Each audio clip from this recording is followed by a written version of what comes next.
Hello everyone, এই নিয়ে এই বিষয়ে আমার একটা লাস্ট ভিডিও, এরপরে যে যাই বলুক আমি আর কোনো রিপ্লাই ভিডিও দেবো না। কিন্তু আমার আগের ভিডিওতে কিছু জিনিস জানানো হয়নি, তোমরা এখন অনেকেই কমেন্ট করছো যে মেন পয়েন্টগুলো তুললে না। তো হ্যাঁ, আমি সেটা এখন তোমাদেরকে জানাবো।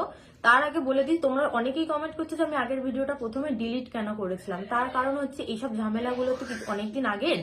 তো তার কালকে রাত্রেবেলা একটা মেয়ে আমার ফোন করে, পার্সোনালি ফোন করে বলে যে দিদি ভাই আমার ফ্যামিলিতে খুব অশান্তি হচ্ছে, আমার ঝামেলা হচ্ছে, আমারও বিয়ে ঠিক হয়ে গেছে, তুমি এরকম ভাবে ফেস রিভিল করে দিলে। তো আমি সেটা মনে করে, আর তো জানোই স্ট্রাইক খেলার খুব বাজে একটা খেলা শুরু হয়েছে এখন। তো সেসব কারণে আমি সেই ভিডিওটা প্রাইভেট করে দিই, পরে আবার ব্লার করে তারপর ভিডিওটা আপলোড করি। এটা হচ্ছে মেন কারণ।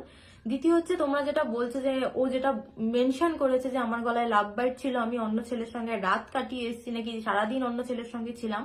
প্রথম কথা, এটা হচ্ছে একটা ফেক। আমার স্কিনে প্রবলেম আছে, সেটা আমার ছোটবেলা থেকে যারা আমায় চেনে তারা জানে। আমার এরজিমার সমস্যা, আমি তোমাদেরকে এটারও প্রমাণ দেবো। তোমরা নিজেরাই দেখো, এগুলো আমার পায়ে হয়েছে এক এক বছর এক এক জায়গায়, কখনো গাল কখনো পেট। আমার স্কিনে সমস্যা যেটা সবাই জানে, আমার গালে এরজিমা হতো প্রত্যেক বছর শীতকালে, তার জন্য আমি প্রচুর ওষুধ খাচ্ছি, মলম লাগাচ্ছি। আমি এখনো মলম দেখাবো। দেখো, এই যে হচ্ছে সেই মলমগুলো যেগুলো আমি ব্যবহার করতাম, প্রথমে এটা আমি ইউজ করেছি, আমার কমতো না। তারপর ডক্টর যেটা লিখে দিয়েছিল, এইটা দুটো ইউজ করেছি, দেখতে পাচ্ছ অনেক আগে থেকেই এই সমস্যাটা হয়। এই দুটো ইউজ করেও কমেনি, লাস্টে আমার এটা ইউজ করে কমেছে। তো তোমাদের আমি প্রমাণ সহকারে, বাকি প্যাকেটগুলো নেই, সব তো আর কেউ জমিয়ে রাখে না, এসব প্রমাণ হিসাবে এই রয়েছে, তোমাদেরকে আমি দেখালাম হয়েছে। তো আমি যেহেতু পরিষ্কার, প্রথমে লাল হয় তারপরে ওরম দাগ হয়ে যায়। স্ক্রিনশটটা দেখো। তো তোমরা স্ক্রিনশট দেখে নিলে, আমি এখানে প্রথম প্রমাণ দিলাম যে আমার গলায় কোনো লাভ বাইট ছিল না, আমি কোথাও কারোর সাথে যাইনি। আমি ভগবানের দিব্যি দিয়ে বলছি যে না, আমি ওসব কোনো কিছু করিনি।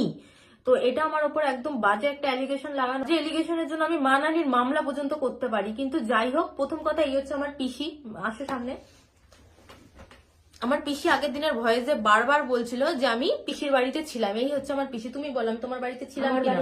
তোমার সামনেই ও ফোন করেছিল, আমার সামনে ফোন করে, আমার পিসির সামনেই ও ফোন করেছিল। আর ও যেহেতু আমার বাড়িতে এসে আগে কয়েকবার খুব পরিমাণে ঝামেলা করেছে, যখনই আসতো তো উস্তুনার ব্যাপার, মানে ঝামেলা ঝগড়াঝাটি শুনতে শুনতে সেগুলো ভালো না লাগতে লাগতে আমার মা ওখানে কিছু কথা বলে ফেলে, যেমন আমার মেয়ে আমার বাড়িতে থেকে যা খুশি তাই করবে। এটাও আমি বলছি যে আমার মা এই কথাটা কেন বলেছে।